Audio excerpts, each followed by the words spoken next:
All right, we just wrapped up a day of riding here at Chocolate Mountain Ranch with the whole Honda squad. Today we rode 3 different bikes, the 2023 CRF250RX, 450RX, and the 450X, and it was a pretty fun day. We're here to celebrate Johnny Campbell's 30th anniversary working with Honda, and all their countless Baja wins, Hare and Hound, off-road wins, all the success Honda's had with their off-road racing, and of course we ride the new off-road race platforms as well today. I'll start off with the 250RX. It's all unchanged, maybe some graphic updates, but that's about it. It was all new last year. The bike feels just as good. Very torquey, very easy to ride, but still has pretty good power. Not quite as good on top as maybe like the motocross bike is, but makes up for that in the torque and bottom end, and a lot of off-road situations you're riding it. Overall, the bike, the suspension felt pretty good and compliant. Chassis is really good, doesn't get away from you, doesn't scare you. Just overall, it works really good. Yeah, absolutely. The 3 maps that they offer on this bike are really, they go pretty far to different types of terrain you want to ride, whether it's tighter, a little bit more faster. It moves the power around in the motor that just makes it a really good all-around bike. It can go moto and it can go do tight single track really well, especially with how light of a 250 it is. All right, moving on to the CRF450X. That's a completely unchanged bike again. It's all new in 2019. Got EFI, got a 6-speed, whole new chassis, suspension, everything went through.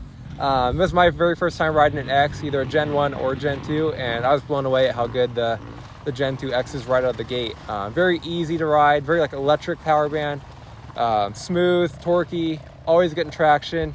Overall very smooth, compliant, easy to ride bike. Something I wasn't expecting. I thought it'd be more corked up and kind of just more of like a beginner's trail bike in stock trim, but even stock exhaust, everything, it was really, really good and with no changes. Absolutely. The 450X Gen 2 is one of my favorite bikes. The Gen 1 was a really good bike too, and they improved it even more somehow.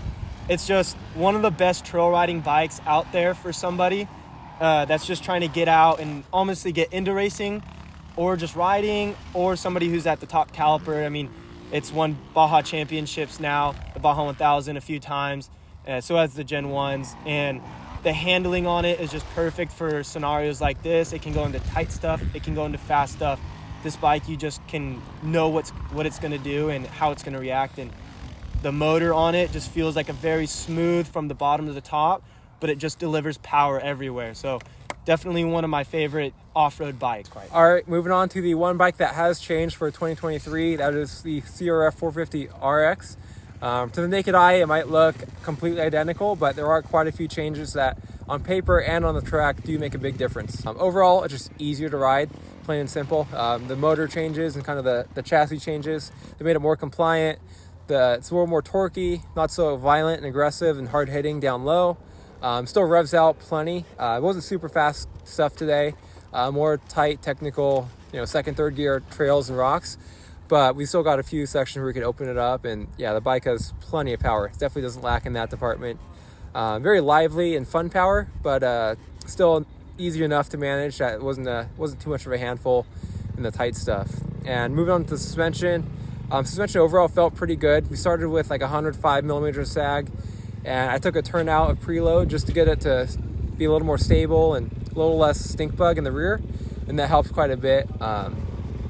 It wasn't a whole lot of changes we felt need to today, because it was a little slower, tighter, more technical, but it worked pretty well.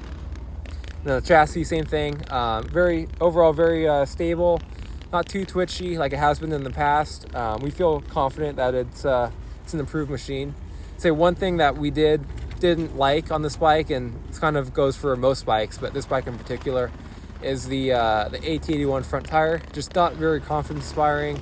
Doesn't have the most traction or the best feel across the board, especially today, but that's an easy change and something that most riders change out pretty much instantly. Tires are more personal choice, and they wear out quick and you're replacing them often, so we don't put that against the bike, especially when a lot of manufacturers offer that front tire. So what do you think, Tyler? Yeah, the 450 was a lot of fun. The power, like Trevor said, it was powerful, but it wasn't overbearing. It was really easy to just flat track in some of those flat corners and let that rear slide, but without losing control or anything crazy like that. The suspension felt really good, nothing that was super out of the ordinary or anything, but like Trevor said, the front was a little twitchy due to the that AT81 front tire. But that's just, once again, a preference thing, so everybody's different. Some people could like it. I thought the bike was really fun. If you clicked it up a gear in those rocks and the tight stuff, it would get rid of that binding in the motor, and it would just float through the rocks in the single track a little bit better. Yeah, the Honda's still maintains a lot of its same characteristics. Very light, agile feeling, nimble, but it does feel like it's increased in stability, which is a positive and something we think it needed from the previous 2 years. But yeah, overall we think it's an improved bike. This is just our very first day. We only spent a few hours on it. We're gonna take it home, go ride it in some different terrain, compare it to some other 450s, and kind of compare it to the 450X and the 450RX, and see how these bikes compare and what's good and what's bad. And yeah, just we'll do our thing, do what we do here at Dirt Bike Test, and go through the full rundown. So if you want, hit me up at trevor@dirtbiketest.com or my Instagram, trevor224. I'll answer any questions, comments, whatever on these bikes or any other bikes or products you may have questions about. Hopefully I've had experience with them, and if not, I'll see if I get my hands on it and give you some feedback. So till then, we'll see you out in the trail.